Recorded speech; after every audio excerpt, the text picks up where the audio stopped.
No.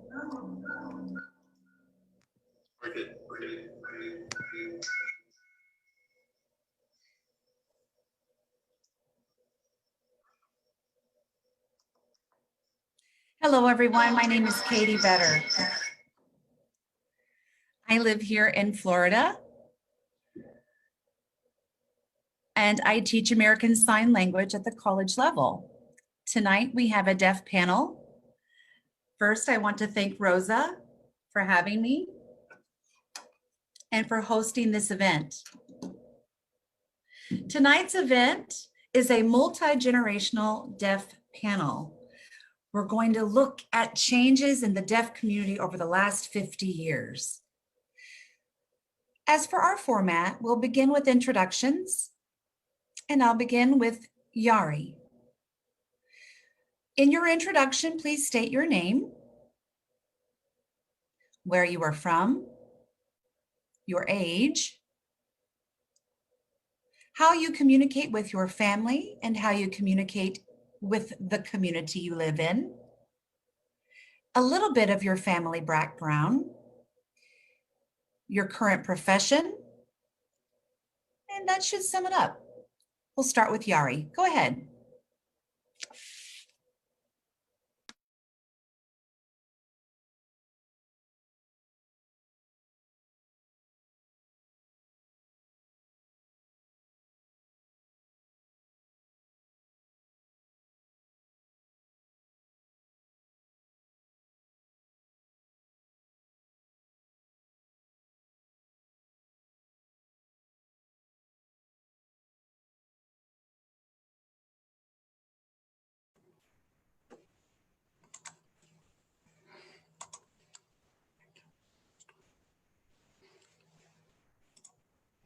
Hello, my name is Yari Santiago.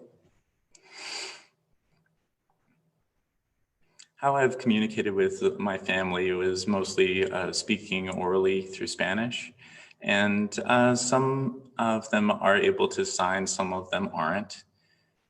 Mostly it's speaking Spanish. My family background is that I'm from Puerto Rico. I'm Hispanic, and currently I'm an ASL teacher at the University of Florida.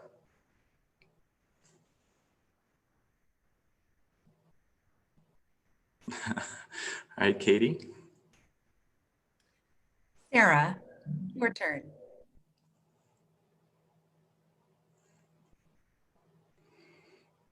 Hello, this is my name sign. I am Sarah.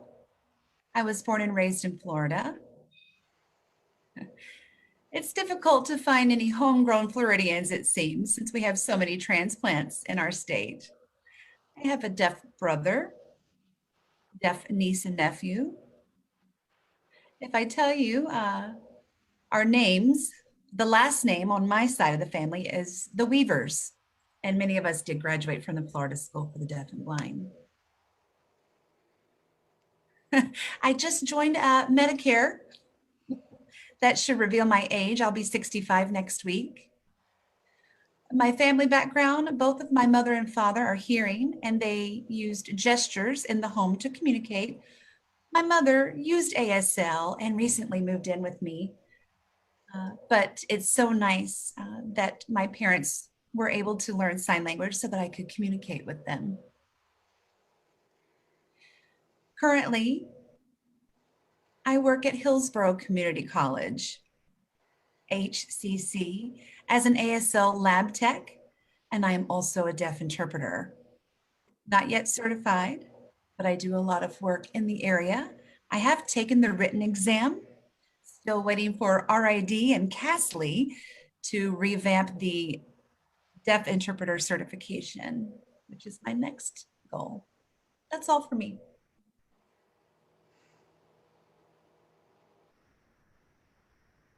Okay, thank you, Sarah. All right, hi, my name is Arlene. I think I was unmuted, so yes, I'm sorry. My name is Arlene. I was born in Puerto Rico as well. and that I am of the deaf family. I'm the fifth born. I have four deaf sisters, and we use Puerto Rican Sign Language mixed with American Sign Language. I moved here when I was really young. The work that I do is an ASL teacher. Um, and I am looking to become a certified deaf interpreter. I'm looking forward to that test, and it's an exciting time for me.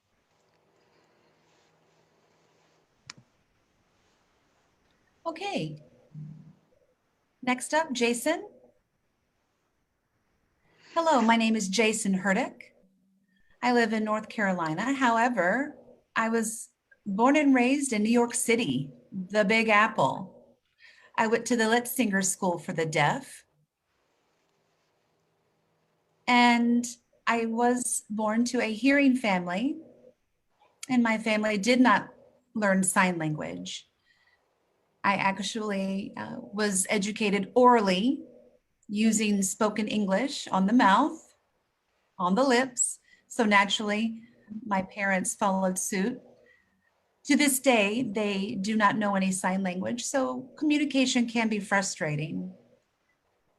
So it is sometimes an issue going between both worlds, the deaf world and the hearing world, where my communication does have to alternate. Currently, I'm employed at Clemson University. This is the sign for Clemson because of our mascot. This is the paw of the mascot. And of course, Clemson is known for their football team. We won season champions last year. I work full-time at Clemson teaching ASL, and I am also a certified deaf interpreter, or CDI. I primarily freelance in the 3 adjoining states, and it's nice to meet everyone here.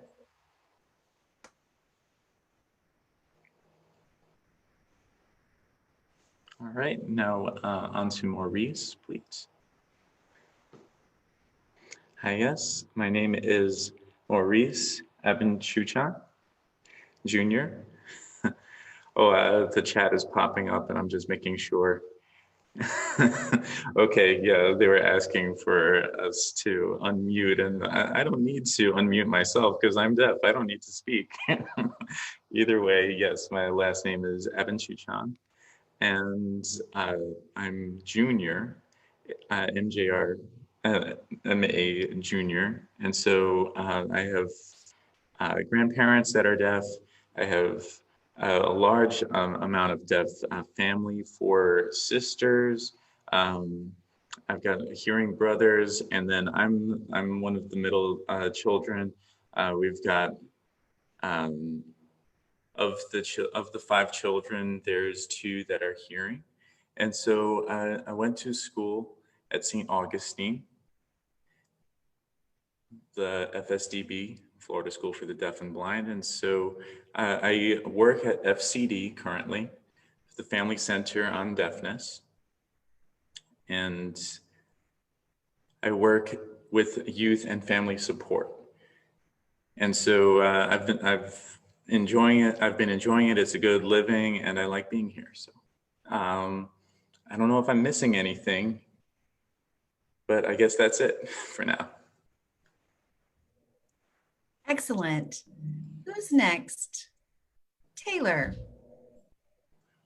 What's wrong with me? Taylor, introduce yourself. Hello, everyone. My name is Taylor. This is my name sign. I am a junior in high school, 16 years old. I do attend the Idaho School for the Deaf. I've lived in both Utah and Florida. And I guess last year when I was 15, my family and I moved back to Idaho, and we've been here a couple years. And yes, I do miss all of you a lot, Rosa and everyone. It's good to see your smiling faces. I currently do not work because I am a full-time student. I'm in high school. My parents are deaf. I'm second generation deaf in my family. I was born hearing, so prelingually deaf. I do know spoken English, and I also am fluent in American Sign Language. the reason I am no longer using English is because I have a progressive hearing loss. And with communication, that can be fuzzy for some folks. I might not sound like I am deaf, but that's why I use American Sign Language. It's my native language, the language in the home. Both of my parents had 5 children. So I have an older sister who is hearing. Then there's me. I'm deaf. Then my next sibling in line is hard of hearing. And then the 2 youngest siblings are hearing. All of us use American Sign Language in the home, of course, but we also use English because we live in both worlds. That's me. Okay, thank you, Taylor. Next, Joe, you're up. Joe Ellen. Hello, my name is Joe Ellen. Last name is Granas. I'm 67 years old, and I've only lived here a year. I just moved from Minnesota. And before that, I lived in Chicago and Detroit. I have hearing family. Everyone's hearing except for me and my brother. When I moved to Chicago, I became deaf. And it was from a meningitis occurrence, and so that's what the reason that caused my deafness. Eventually, with the decisions for education and everything, we weren't really sure what school that I was going to be put in, and so they tried to they put me in a hearing class. I was able to graduate. I was able to get a job and work until I retired. So I was in that job for 45 years, and now I've moved here, and this is where I am now. Great. Thank you so much. Did I get everyone? Oh, no, last but not least, Patty. Good Good evening. afternoon. My name is Patty Sanchez. I was born and raised in Brooklyn, New York. I was born hearing, and then later, around the age of 7, began to lose my hearing. I attended public school and never learned sign language until much later in life. Now, both of my parents are hearing. I don't have any siblings. I am an only child. Currently, I work for a nonprofit organization as a job coach, where I assist deaf and hard of hearing individuals in finding gainful employment and the training that they need in the workplace. I provide that service for many employers in the area because many of them do not have experience hiring and working with deaf and hard of hearing people, and I want to see them succeed. Also, as I mentioned, I was born hearing and had a progressive hearing loss, but I was in an inclusion type educational program until I became hard of hearing. And then there were no accommodations for me, like a note taker or an interpreter. Looking back, to be quite honest, I didn't know anything about having those kinds of supports in place until I became a job coach. It was then that I realized that I wish my parents had known that those resources were available. However, I was able to be successful due to my mother's Puerto Rican attitude that you can do anything. Thank you so much, Patty. All right, Gigi.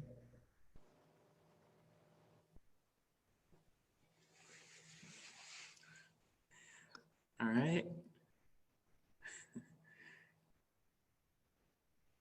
Hello. My name is Gigi Duran. My full name is spelled Georgette, so it's too long. That's why I go by Gigi. Other than that, I'm 71 years old, and I've moved to Florida from Boston, Massachusetts. I lived in Boston for 35 years, and I've also been a certified deaf and legal interpreter for the last 27 years. In 2015, I retired. And as for my family, the whole family was hearing. My parents were hearing. My older siblings, the oldest was deaf. My brother was hearing, second oldest. Third and fourth were all hearing. So they're all over the United States currently. And my mom and dad just spoke. Everything was on the mouth. It was oral communication. And then when I went to Lexington School for the Deaf in New York, I eventually went back to Fanwood in White Plains, graduated from there, moved on to Gallaudet from that point on. And, oh yes, and I moved here to help at the DLC with Rosa, with children, and I was doing that up until coronavirus hit, and we had to all isolate in order to keep everyone safe. And I am looking forward to going back to the DLC and being busy with that again. And like currently, I'm doing a pizza delivery, and it's an enjoyable and different experience for me. I'm having a lot of fun doing that. So that's it. Thank you, Gigi. Okay. Now, some of you in your introduction went ahead and answered some of the questions that we have for the panel discussion this evening. That's all right. I will be asking you now about your educational experience. What levels of education have you completed? What types of accommodations did you receive? And any examples of where you had to advocate for yourself, requesting maybe a specific accommodation and whether that was given to you or denied. When we look at language development, I'll give my own personal example. I remember being taught very early on to create a notebook of verbs so that I could study English and memorize all of the different verbs. So that was helpful for me in my language development. Maybe you had something similar, like a journal to help you study, a dictionary by your side.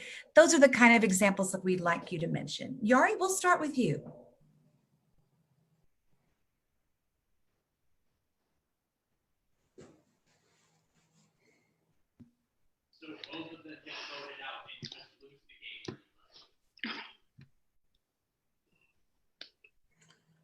Well, obviously my first language exposure was Spanish growing up. My parents taught me with reading and going to oral training at school for 7 years. And then I also went to a private school for 7 years. There was really no access. It was hard to try to lip read, and really that's the point. Like when I was 14, I told my parents that I didn't want to keep going in that direction. I wanted to learn ASL. And so when we moved from Puerto Rico to Florida, I was on my own. My parents didn't move with me. The reason why was they already had jobs. They were working in the judicial system. So when I moved to St. Pete, my first exposure coming into Florida was not having ASL or English background. And eventually, because there was no technology, and all I had was a Spanish dictionary with me, a Spanish to English dictionary textbook that I kept with me. And I was able to learn how to write. I would just read and study all these different encyclopedias. And then when I moved here, I pretty much self-taught myself English. And that it was just by the classes at FSDB that I picked up English and sign language.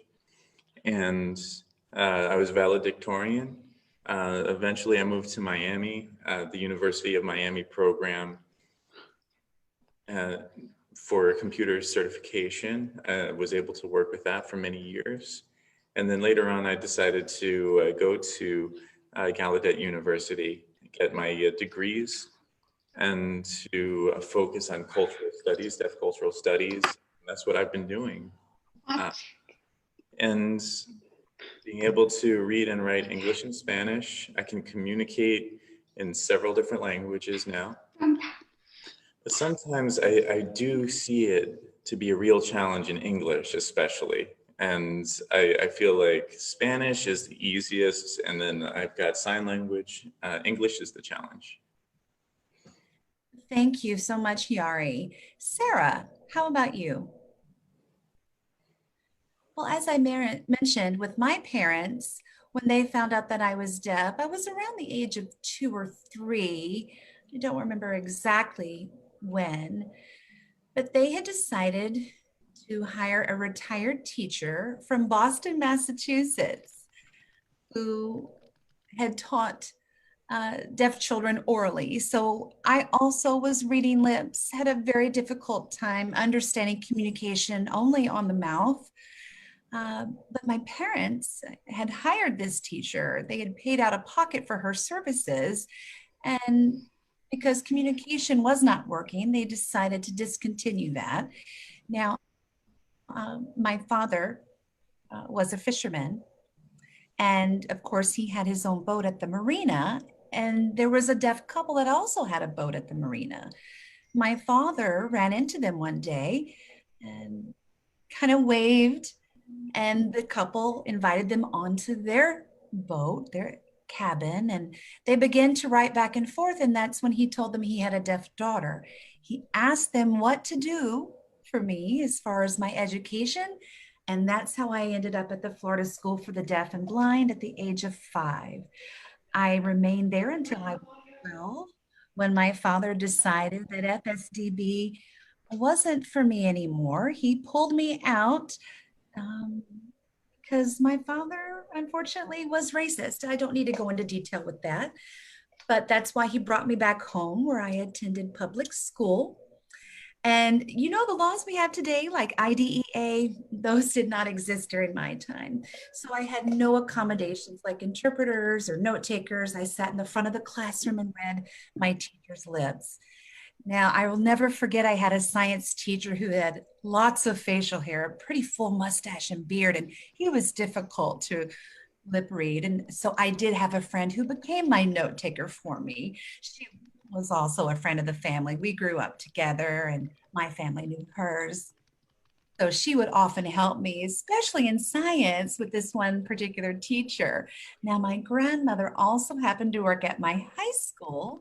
She was in the cafeteria, and she actually approached my science teacher and told him about my struggles. Well, the next day I showed up for class, and wouldn't you know, he shaved his beard. He shaved everything completely off. And it was then that I could finally lip read him. I graduated from a public high school in Venice, Florida. That's where I attended school. After that, I got married, started a family. I worked at the Deaf Service Center here in Pinellas Park years ago. That organization has since folded, but my position there was as a case manager for DSC.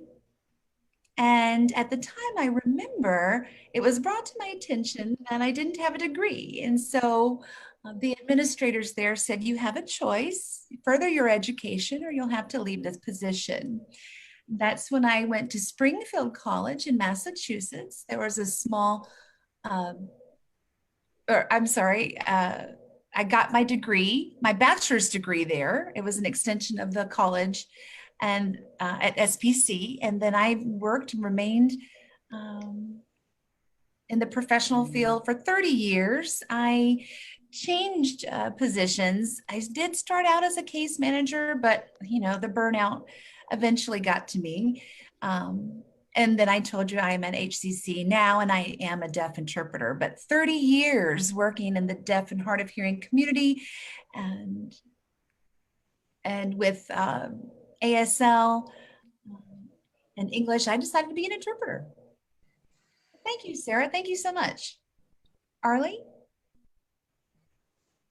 So yes, I grew up in Puerto Rico as well, and in a very small town.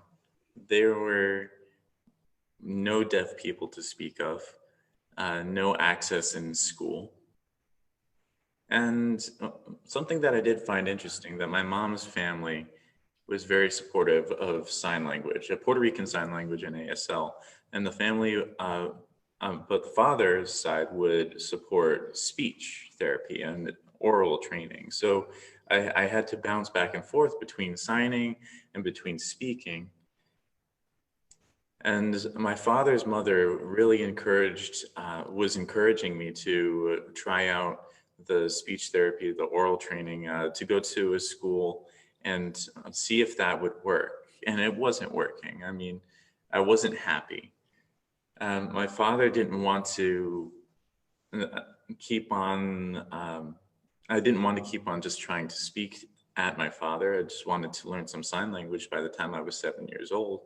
So when I went to that school, it didn't work out. I was talking it over with my parents, and we decided, hey, we were going to give up on all of that. We were going to move to New Jersey by the time I was 8 or 9 years old. And I entered a program for deaf children.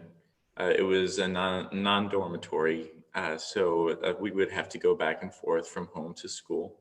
And that was when I dove headfirst into the language, as well as the association and learning the culture. And really, my primary sign language is more SEE, Sign Exact English, and PSE, more of pidgin style. And so, like, I eventually forgot like the Spanish language that I learned, the written language. And so Puerto Rican Sign Languages stayed with me. But then when I moved here, eventually moving to Florida and going to SPC, I wanted to become a social worker. And then I was able to transfer to USF to get my degree there. And I would work with domestic violence victims, and that was a very heart-wrenching type of job. It ended up not being the best fit for me. And so heading to the University of North Colorado, that was my last stop. So. Thank you. Jason, your turn.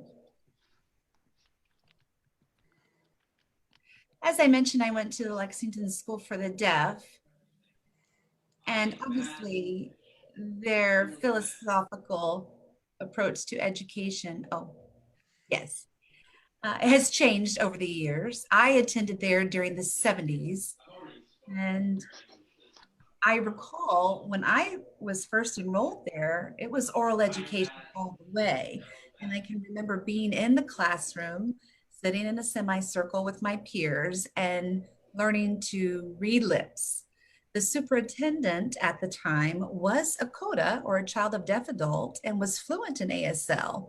We knew he could sign. So it was a very interesting time in the 70s. It was just around the time when American Sign Language was even recognized as a language, when William Stokey, the linguist at Gallaudet, really was researching our language and brought us, the deaf community, to the point where we are now in recognizing it as a language. ASL is a language. However, at the same time, we did see total communications start to emerge. And I remember in school, the teachers were able to begin using ASL in their instruction, but it was paired with spoken English or simultaneous communication. Even the deaf instructors, ironically, had to speak and sign simultaneously. So you can only imagine, it's an unusual expectation. They tried that for 1 year, and then the superintendent decided it was very honest decision and requirement to make the deaf instructors also SIMCOM. Now, SIMCOM, or simultaneous communication, continued, and my parents encouraged it as well, which was somewhat oppressive. When I moved into high school, my education did evolve more into ASL. The instruction was in ASL, which was grand when I had a deaf teacher. But with my hearing teachers, they still use simultaneous communication. So I had a blend of both. And some of the hearing teachers were pretty fluent and proficient in ASL, but that's with any teacher. There was a mix of skill levels when it came to sign language. So yes, it definitely changed the language and uh, supports I had in the classroom, but my parents pushed me forward all the way and were very supportive. And like I said, the Lexington School for the Deaf was a great school. Again, the educational philosophy encouraged all deaf that you can do anything you want and you will and can succeed. They did not expect anything less. And so the bar was raised high. And so I'm grateful to the Lexington School for the Deaf for my education because I do not feel that I was miseducated or deprived. I really credit the Lexington School for the Deaf for their philosophy and how they drove students to be passionate about their education, even in English. I remember getting assignments back that were covered in red ink as I was learning the hard way when they proofread my English, but I'm very grateful for that. As a result, I am a self-starter. I have very strong-willed, dedicated to my job. I actually went to school every day on the subway. Like I said, I'm from the Big Apple. I mean, there was a school bus, but I chose the subway. And the reason for that is I had a routine. I would every morning grab the newspaper and I would sit on the subway and read the paper because I was so eager to expand my English knowledge. But personally, my favorite part of the paper was the comics and the sports page, of course. But I was motivated to learn. I was supported in my school. I was involved with sports. Oh, sports were very popular. State of New York has many great teams. And so I attribute my English skills to that too, reading the newspaper. After high school, I was accepted by both RIT or NTID and Gallaudet University. Now, I attended the School for the Deaf from age 1.5 till 18 years old. Lexington School had me my entire educational career, but my experience was much different when I ended up going to CSUN, California State University at Northridge. I was there for a year and a half, and I'll never forget the year I was there. Uh, we had a terrible earthquake, and 70% of the campus was actually damaged from the earthquake. I won't go into detail there. But then I transferred to Boston University for my post secondary education, and that was the culture shock. That was, quote unquote, my first time being mainstreamed. I did have interpreters in my classes and note takers. And even worse, sometimes when the interpreters didn't show up, I was completely lost. And that's when I really began to realize I had all the supports and full access to my education at Lexington School for the Deaf all my life. And it was definitely eye-opening experience whenever the interpreter wouldn't show up, which happened more often than I would have liked. And the problem was deaf people like myself were left without access to their education. Of course, the demand was, you know, higher than the supply. And so it really was around 1994 when interpreters requests started to soar right after the ADA. And many colleges and universities like mine weren't ready for all of the deaf students entering their programs. And I would say 20%, yes, 20% of my time in college, I often didn't have an interpreter in class, which was very frustrating. It was a struggle, which eventually ended up leading to the protest. Oh, this is Katie. Did anyone else have a similar experience? We'll go ahead and go with you. Maurice? All right, thank you, everyone. Yeah, I got my own experience too. I did go to the Florida School for Deaf and Blind, in St. Augustine. And then I went to community college. I got an associate's, headed over to Gallaudet to get my bachelor's degree. And like in every school, there is a bunch of different accommodations that were offered. FSDB, some teachers would use simultaneous communication, and that can be tough because sometimes the teachers are very skilled in sign language, but like when they have to try to speak and sign at the same time, it creates this differential. And then I also did mainstream schooling. Some interpreters were great interpreters, and then some interpreters were strugglers. And then when I went to Gallaudet University, there was deaf educators and complete communication access, as well as being able to associate. And just like every school had a unique experience, a unique set of accommodations that I learned from. And like, I really do give a lot of credit to my school, as well as my parents and the teachers, really encouraging me to read books, to really just get deeply involved with reading. And I found that to be very worthwhile. It had an effect on my education from that point on. And I wanted to know how to read and write English. I also wanted to I came to realize the difference between ASL and English, and eventually was able to incorporate both. And so just trying to keep it short and sweet, but that's my experience. Thank you so much. Taylor.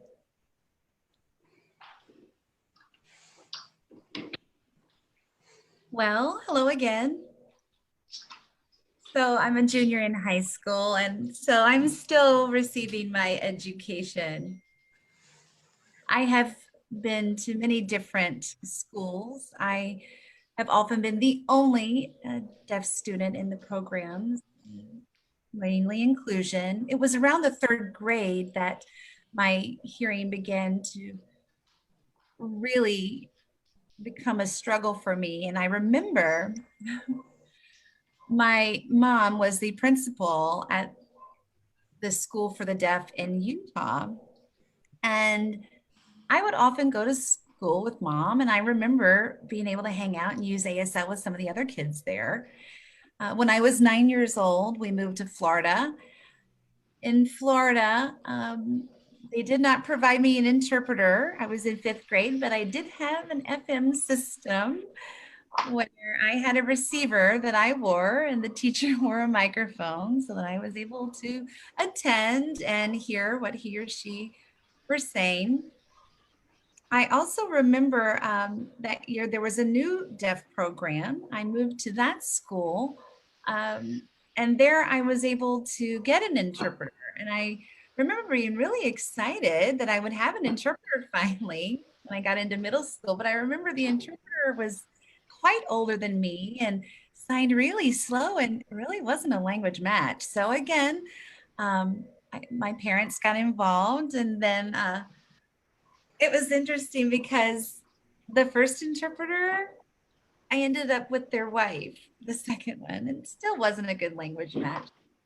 Um, so I remember that I really wasn't participating in my IEP meetings or 504 plan, whenever it was time for those annual case conferences. But I'll never forget in Florida, they had the end of course assessment and all of those state uh, core standards exams. And I remember taking the test and I didn't really understand what kind of score that I got, but apparently I scored like really high in English.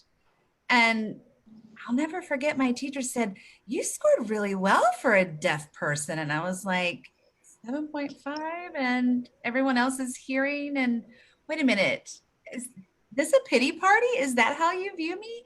And then the interpreter, to make things worse, agreed with what the teacher said. So I, at that time, called my own meeting, my own 504 case conference, and just said, this setting is not working for me. I feel like I'm being oppressed. I'm being viewed as less than. So then I moved to another educational program, again, inclusion, had a different interpreter.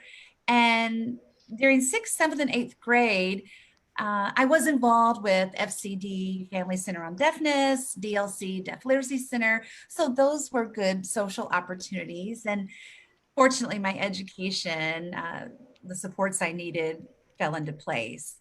Um, my freshman year, I went out a little bit more. My sophomore year too, kind of outgoing, but we obviously moved too in the process. Again, I am still being educated, uh, mainstreamed inclusion.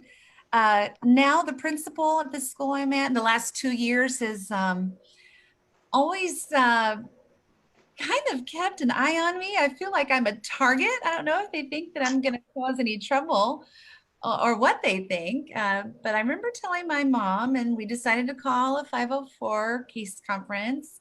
And yeah, uh, the teacher ended up getting really upset and angry at my mom in front of the students and everyone. And the teacher, like, ended up slamming her hands onto the desk and just felt very disrespected.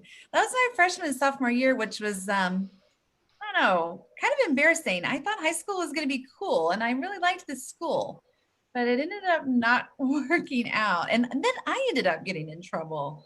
I was getting yelled at. I was just being a kid. I was just here to learn. So my family decided that I would go to the school for the deaf after trying, the local school.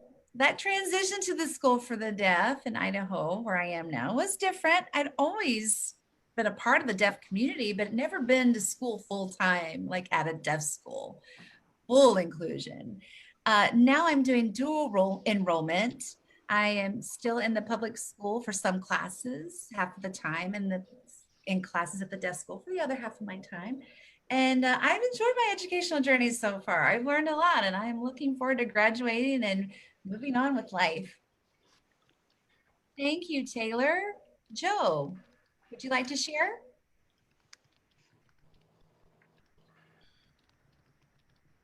Okay, so I became deaf at 18 months, and my mom and dad were very depressed when they realized that. And so they got me those headphones, the big box with the knobs, with the receiver, and just trying to speak with mom and dad. And then when I went into school at 3 years old, there were other deaf children that I was milling around with, and eventually, I moved to northern Chicago.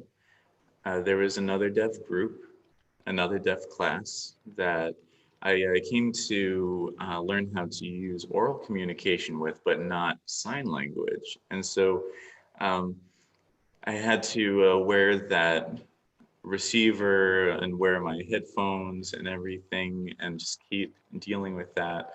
When I went to seventh grade and then eventually into high school, I was the only deaf student and I had no interpreters.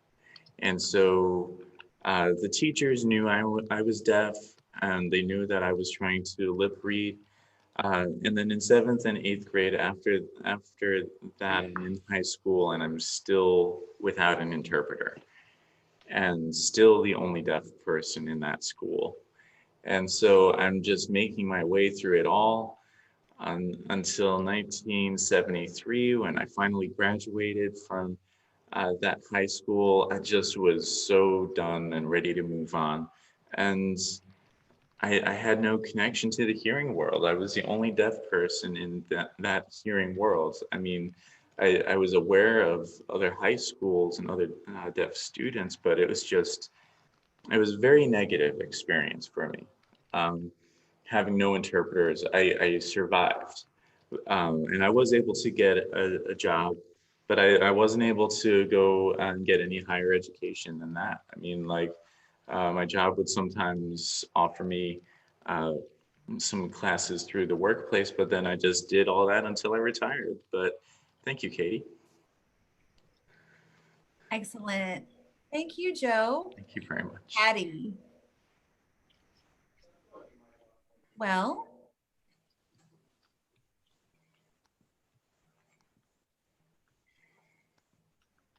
like I mentioned earlier, I was born hearing, and my entire life I was educated orally.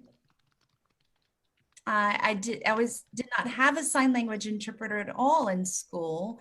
I do recall, though, when I was in second grade, I began speech therapy and continued until fifth grade with speech therapy. I remember the speech therapist telling my mom that she was trying to encourage me to read more. She wanted me to read. And so every Saturday, starting in second grade until now, even, every Saturday, I would go to the library. And that's when I was allowed to pick out 3 books. And that was to help develop my English and reading skills, reading and writing as well. Also, at that time, there was no technology like we have today, where you can just look things up on the computer. Instead, I had to use a dictionary.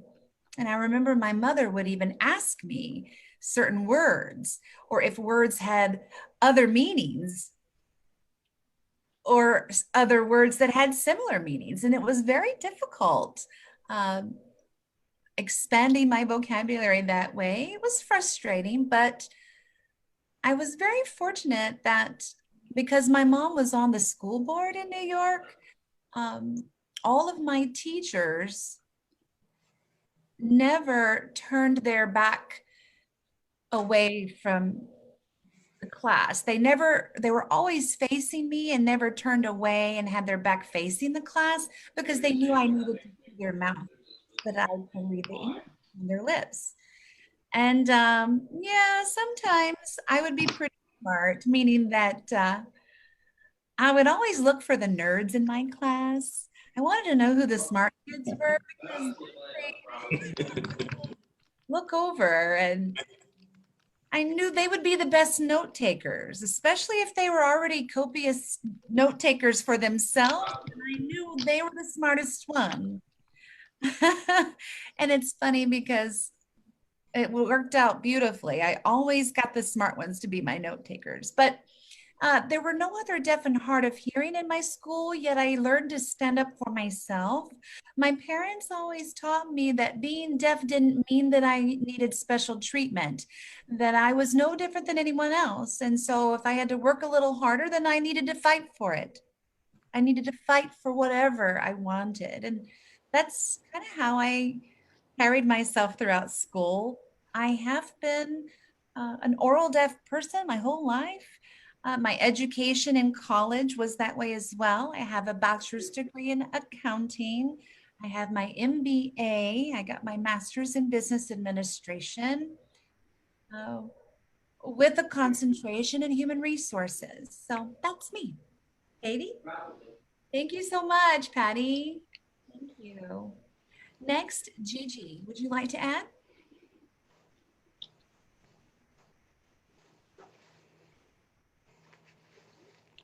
Right.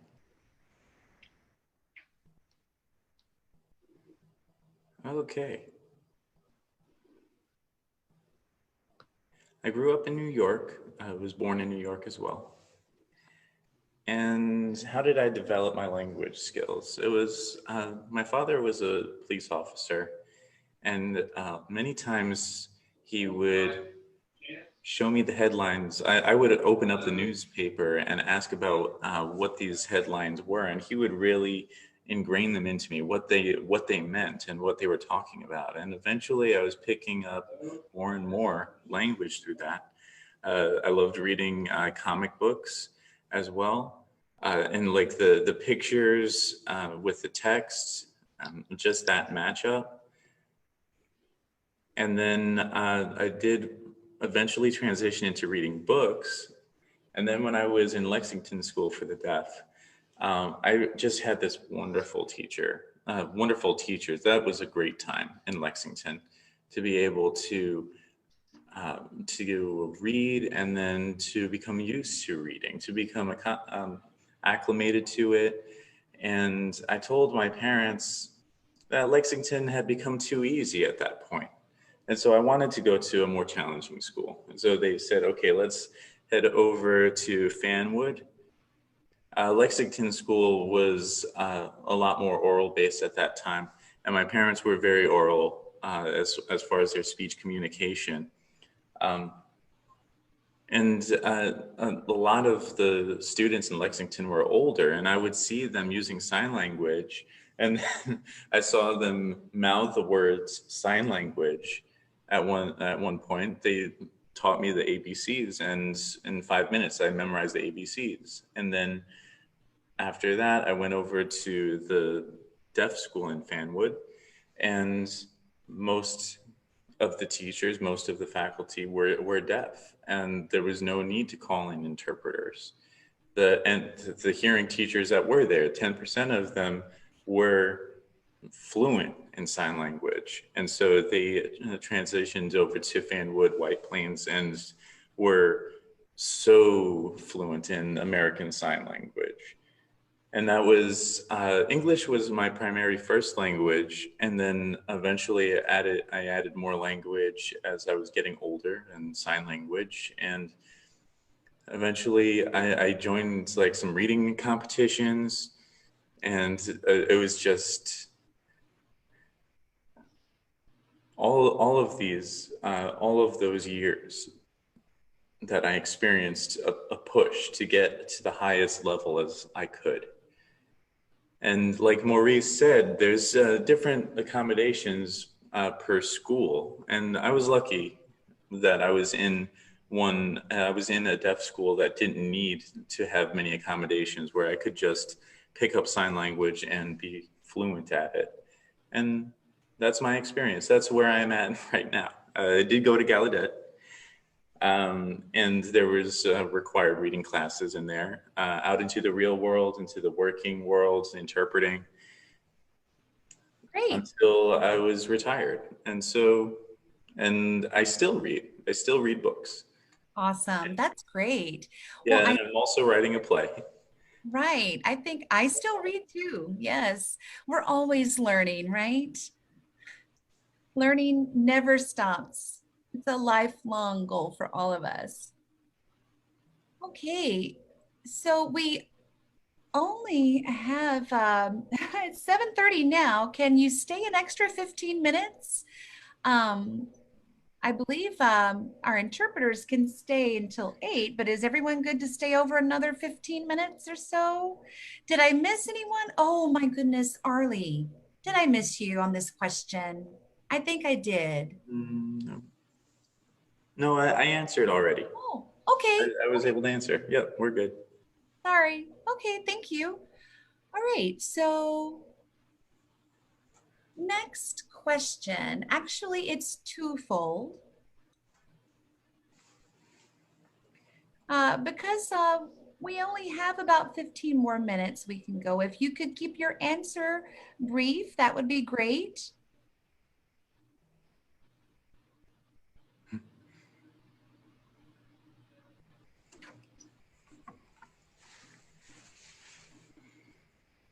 Please share with us someone who has really inspired you, or who has been the most influential person, or even most influential event in your life. And what changes have you noticed or seen in the community? What are the biggest changes that you've seen compared to your past and present? So if you could keep it brief, maybe just 4 or 5 sentences, I can get everyone. And I'll go around starting with Yari again.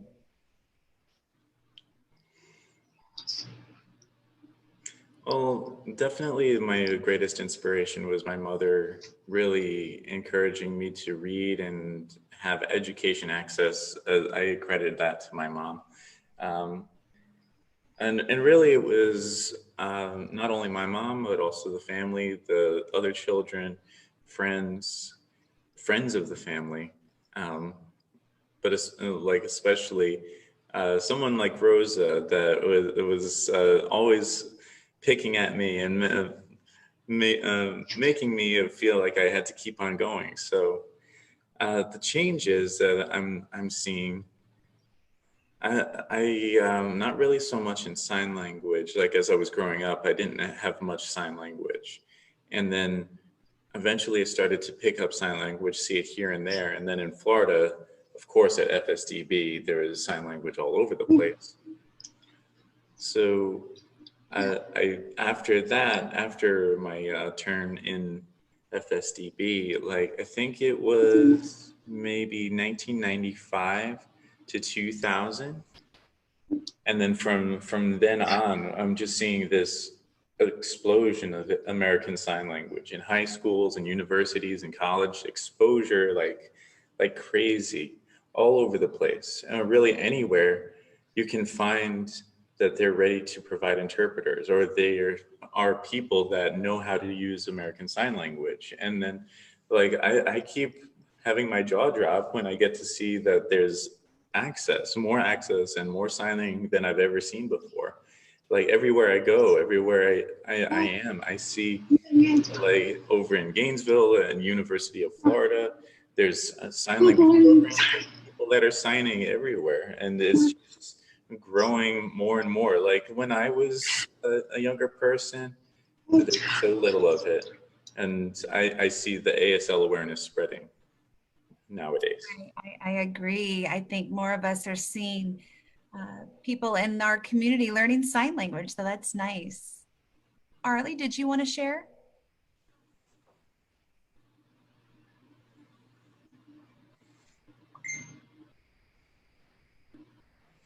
Well, one thing that I did mention earlier was the deaf family, the ASL clubs that I was able to be part of. And those were a wealth of experience for me. Just to the stories that I was able to have and memories that I created there. And now I see a lot of them have closed down, but every once in a while there's an ASL club day, a lot less than there used to be. That's something that I have noticed. But really, my greatest frustration, instead of inspiration, frustration, I think, is in the field of work. Just how I have friends that are still struggling to get access to jobs, to get more exposure, to get more deaf people, more deaf culture awareness, and how they need to provide interpreters for their jobs to be able to better explain their job duties. And really, that's basically it. Thank you. Sarah, would you like to share? My mother was definitely the most influential person in my life. She would never let me give up.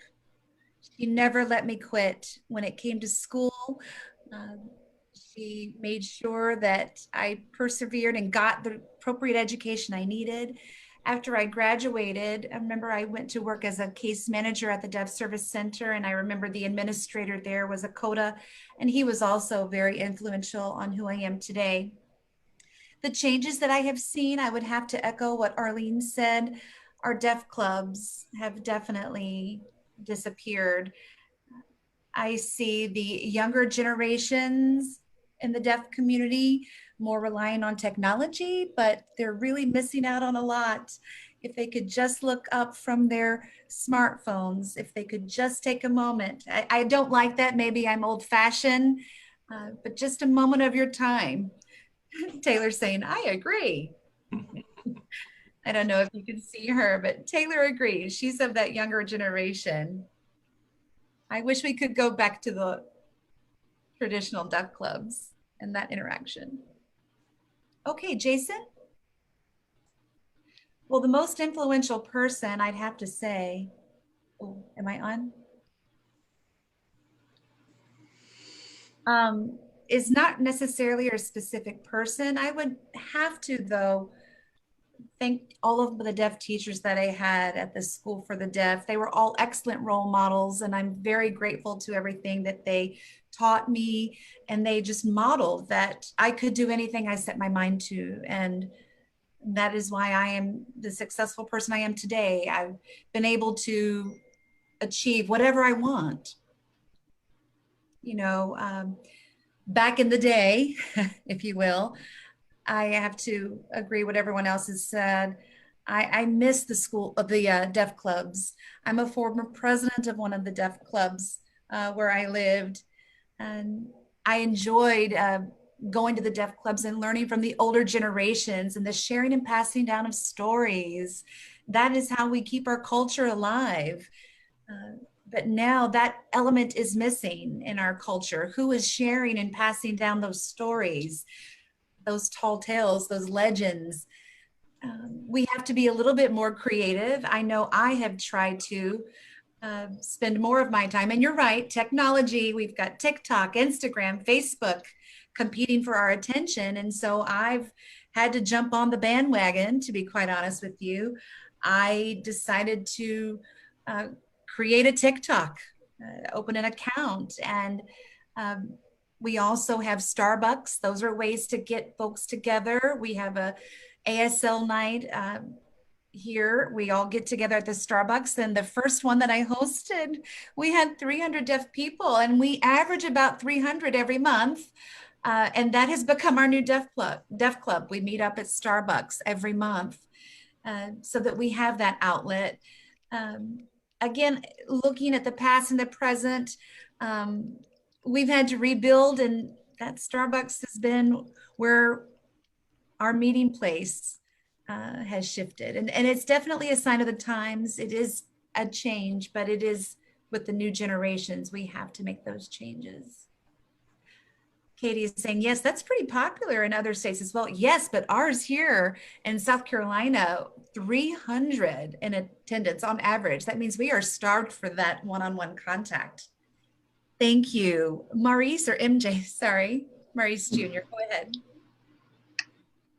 Well, yes, my family had a huge impact on me, really, just with the communication, feeding me all this communication, just so in so many different ways. And yes, I do give credit to some teachers who made sure to communicate clearly with me and had a high expectation for me, set high standards. I give them credit for sure. And speaking of big changes from the past to the present day, I'm just thinking of social media. That's the largest change that I can see, and just like the exposure of the deaf community, uh, deaf stories being passed through social media. Now you're able to get this exposure through Facebook or through YouTube or all these different video sources. It's really great, but then it's also with social media. There's a negative side to it because there's some that really don't want to go into the deaf community. They just want to teach something and they want to teach it incorrectly. They don't know about the culture. They don't know about the deaf tendencies. They don't know about real ASL, and it's a missed opportunity. So there's positives and negatives to that. You're right. There are always those pros and cons. Always. All right, Taylor, did you want to add something? Yes. Well,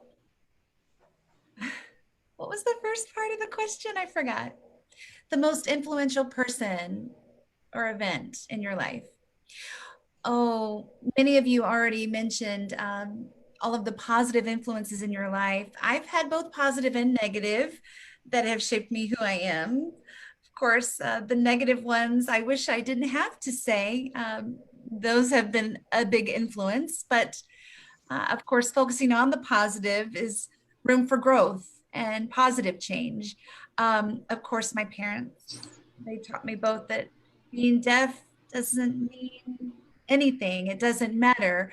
You can do whatever you want. Just like I said, my parents, my father works at CSD, my mom is at the School for the Deaf, and they're both very successful role models that I can look up to. The biggest change that I've seen, 15 years old, so I can't really say I've seen the change that the others on the panel have. So no offense, no offense. I'm just saying that you, not calling you old, no. But just,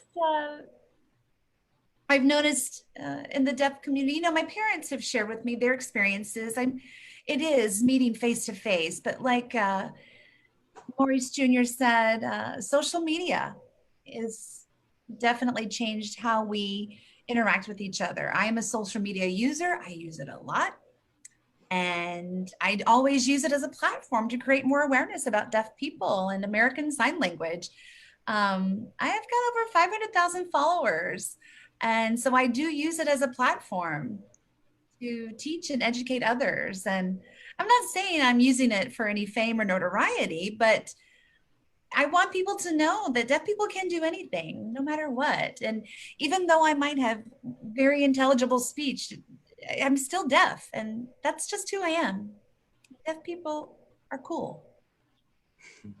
Okay, so we've seen and heard everyone's stories, and um, I guess Taylor, if you could, if you don't mind, well, I can talk about myself. I mean, I wish I had had opportunities to be at the Deaf Club. I'm pretty young too. I have different experiences. Well, I remember at one of the mainstream programs that I was at, I decided to start an ASL club, not a deaf club, but an ASL club. And we had over 100 students that were interested. Unfortunately, it was pretty short lived, but often people that have never met a deaf person want to get involved. So yeah, I did have that. Okay, thank you, Taylor. Thank you. Okay, who am I missing? Oh, Gigi. Oh no, Joe. I don't want to forget Joe. Joe, you're next.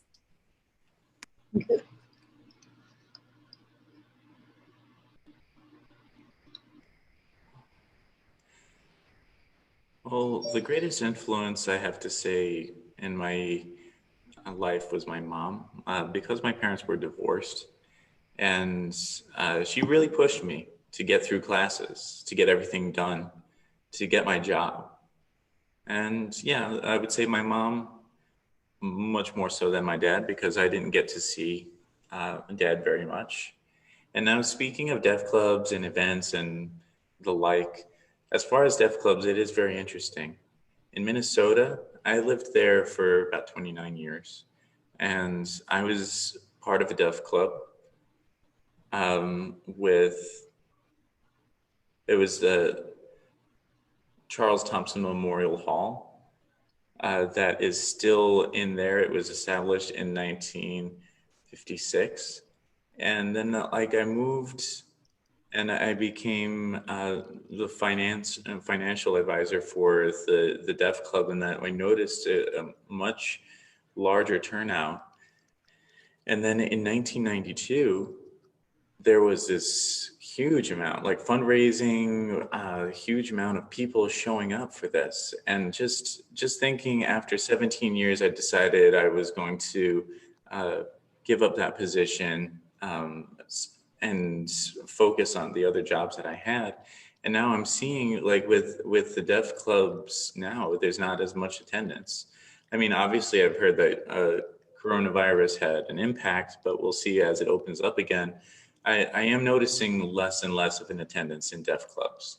And really, I think it's sad, because I was able to be part of that. I was able to be part of a touring bowling tournament group, and then just being vice president and being part of the financial group, taking care of finances in those different organizations until 2012. And really, the bowling tournament, I think, is still going on, but it still has reduced attendance. It's in smaller scale, but it's still existing. I really enjoyed that. And we did apply for the Deaf Literacy Center, and we're hoping to be able to have more socialization with deaf and that function. Oh yes, and also yes, I also sponsor art and music culture in Safety Harbor. So this year it's not going to happen, but they're going to reopen next year, and at least by November, and I'll be there. But we'll have interpreters, and it's a deaf-friendly event, and so hope to see everyone there. Thank you. Thank you, Joe. Patty, would you like to share? Oh, the most influential person in my life is my mother. My mother was the pusher. She always encouraged me. If I were to fall, she would make sure I was stand up again. So I really love my mom and I'm grateful for her. The biggest change that I've seen over the years in the deaf community. Now, remember, I really wasn't involved with the deaf community, so I didn't go to deaf clubs. In Puerto Rico, however, I remember being a part of many deaf events. Like we have Deaf Awareness Week here, we would do Deaf Awareness Week at the mall. Of course, they no longer host that event. I have to agree with others on the panel. Technology has definitely changed us. And then us senior citizens, like myself, no offense, um, we started out with different uh, types of technology. We had our TTYs and then we had our pagers, and we've seen technology evolve and it has shaped our lives a lot. That's where we see the change. I like having technology for work. There are a lot of different apps also that are useful. There are resources that are more available to us now. However, it's very frustrating, and I don't mean um, to sound negative, but there are still many companies, employers specifically, that are not deaf friendly. And so I have taken that charge to fight for the deaf community so that they can gain meaningful employment, so that they can have opportunities.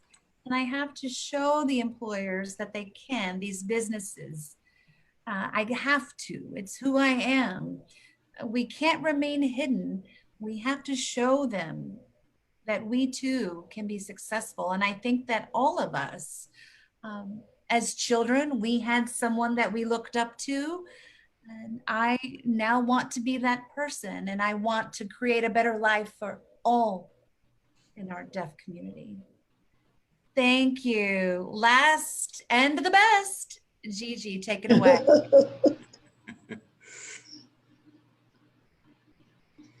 Really, the most positive influence in my life is, I'm going to say, my parents. While they were hearing and they were thrown that they had a deaf child now, um, I do remember that I started walking at 3 years old, and I was late and latent in my different developments. So they wondered if I was deaf, and they found out that I was deaf. But they eventually, as they picked up on it, they really made sure to educate me and discipline me in the right way to go.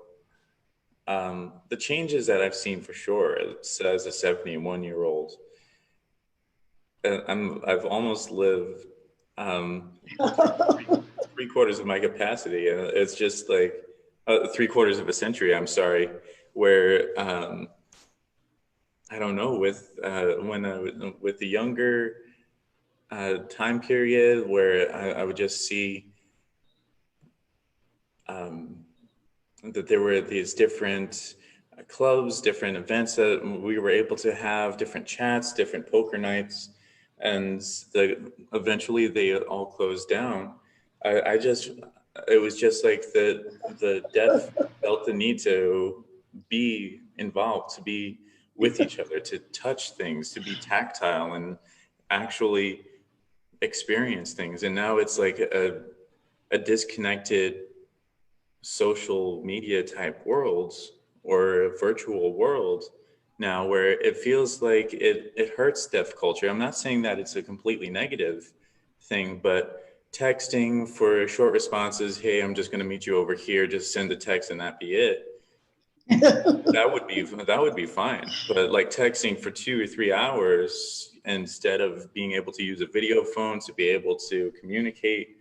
I mean, just now I'm just seeing so much that's like closing up, and just different places that we could go. You need to have a license to be able to gather there, and it's really affected me to see that. Like it meant so much to me, to those deaf clubs, and really for the deaf community, it meant a lot. It meant a lot for deaf people, And it was important to be able to get together and chat. And every Saturday, it just like to see videos or go to the movies on the caption night, or to go to the bar and just chat, and like the old and the young mixing together and learning each other's experience, and learning how that you had to work over in the bomb factory with these older deaf and everything. It was just all of that starting to fade away really, I think, hurts the community. And that's just something I wish I could do, to bring the deaf clubs back to, I think it's so important to the deaf community. I really want to. And especially with the young children, 5, 6, 7-year-olds, I would take them to the deaf clubs. I would, there would be conversations to match their age and everything, and just encourage them to maybe set up a junior deaf club and everything, so that they could run and really learn leadership skills.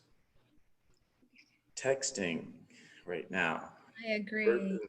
No, it's got some good aspects. It is good. It is good for sure. Texting is a blessing. All the time though, just your head in your phone. I just like see them that I see, that I perceive, and I just wish the deaf clubs would come back. What did you say? The Deaf Literacy Center has a place. They are more centered. I guess you missed the Deaf Literacy Center pre-coronavirus.